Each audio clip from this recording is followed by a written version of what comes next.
15.3.2 Cardiac Cycle. How does the heart function? Let us take a look. To begin with, all the four chambers of heart are in a relaxed state, that is, they are in joint diastole.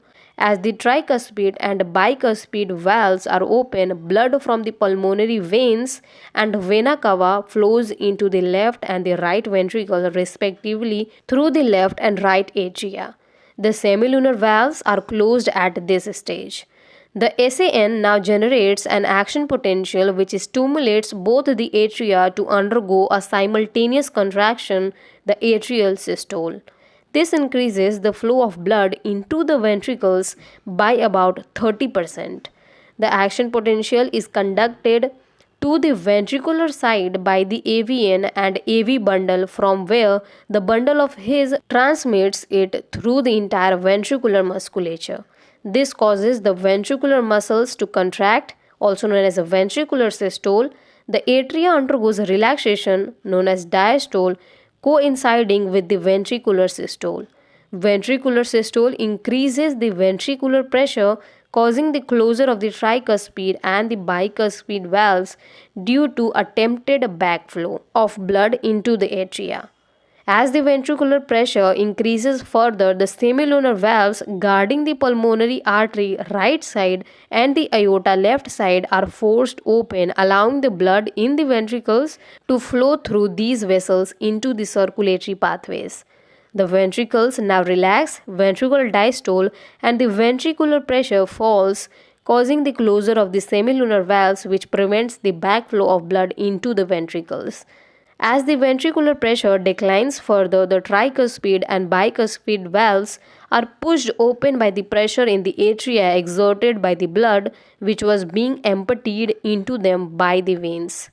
The blood now once again moves freely to the ventricles.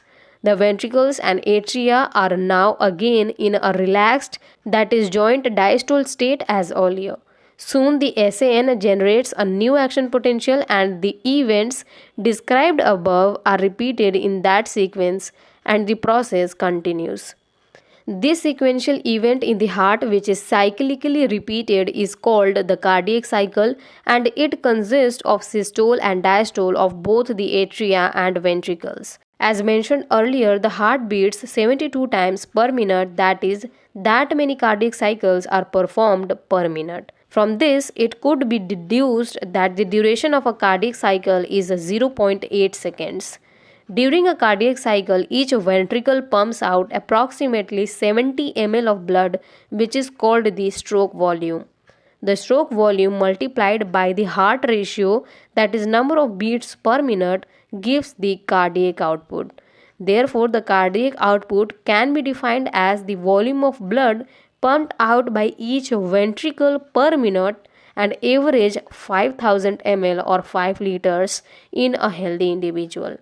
The body has the ability to alter the stroke volume as well as the heart rate and thereby the cardiac output.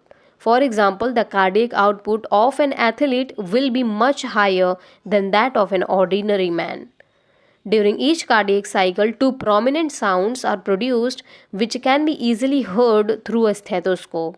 The first heart sound, lub, is associated with the closure of the tricuspid and the bicuspid valves, whereas the second heart sound, dub, is associated with the closure of the semilunar valves. These sounds are of clinical diagnostic significance. 15.3.3 Electrocardiogram ECG. You are probably familiar with this scene from a typical hospital television show. A patient is hooked up to a monitoring machine that shows voltage traces on a screen and makes the sound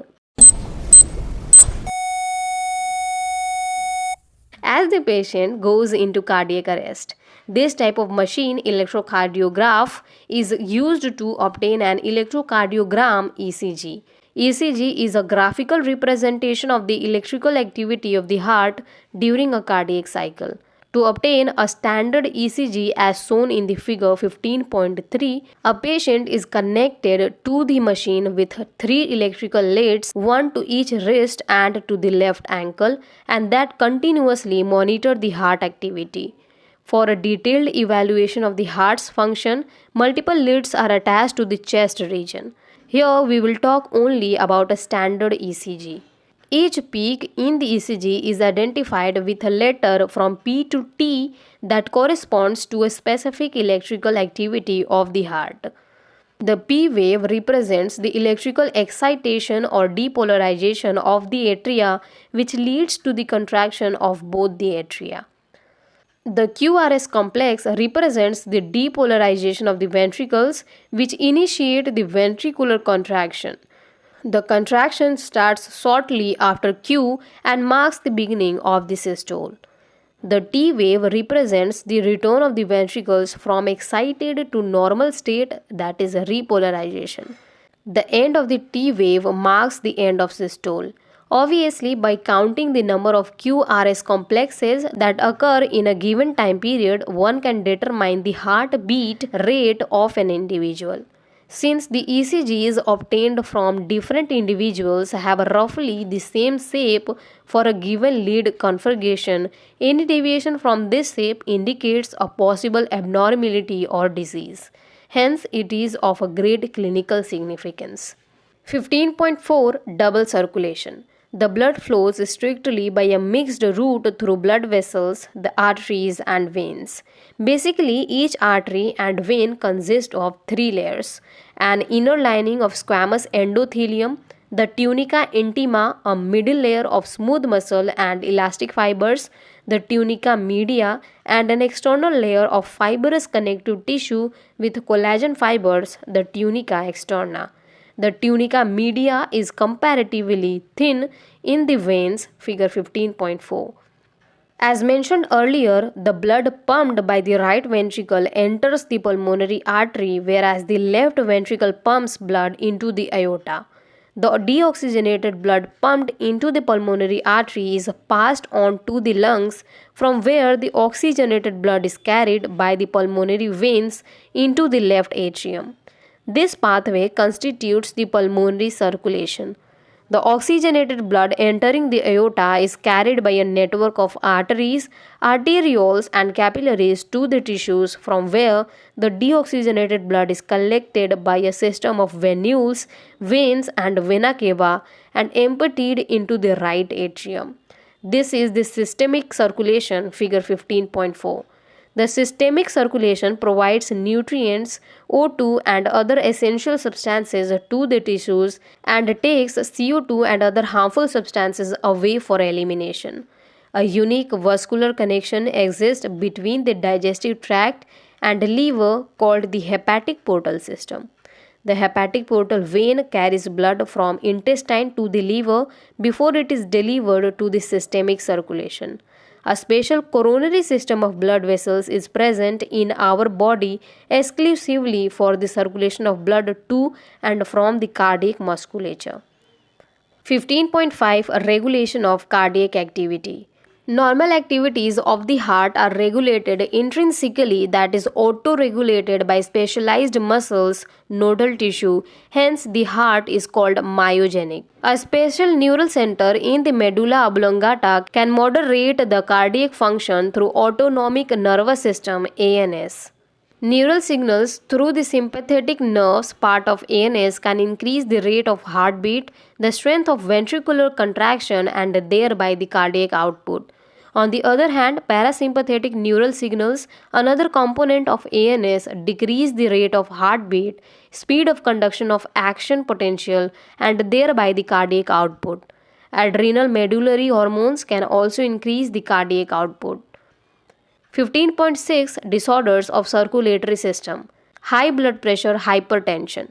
Hypertension is the term for blood pressure that is higher than normal 120/80.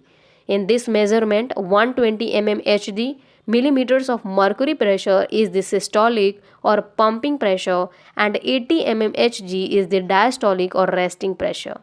If repeated checks of blood pressure of an individual is 140/90, 140/90 or higher, it shows hypertension. High blood pressure leads to heart diseases and also affects vital organs like brain and kidney. Coronary artery disease (CAD). Coronary artery disease, often referred to as atherosclerosis, affects the vessels that supply blood to the heart muscle. It is caused by deposits of calcium, fat, cholesterol, and fibrous tissues, which makes the lumen of arteries narrower. Angina. It is also called angina pectoris. A symptom of acute chest pain appears when no enough oxygen is reaching the heart muscle. Angina can occur in men and women of any age, but it is more common among the middle aged and elderly. It occurs due to conditions that affect the blood flow.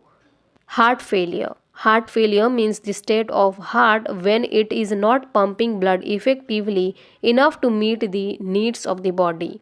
It is sometimes called congestive heart failure because congestion of the lungs is one of the main symptoms of this disease. Heart failure is not the same as cardiac arrest. Cardiac arrest is when the heart stops beating, or a heart attack is when the heart muscle is suddenly damaged by an inadequate blood supply.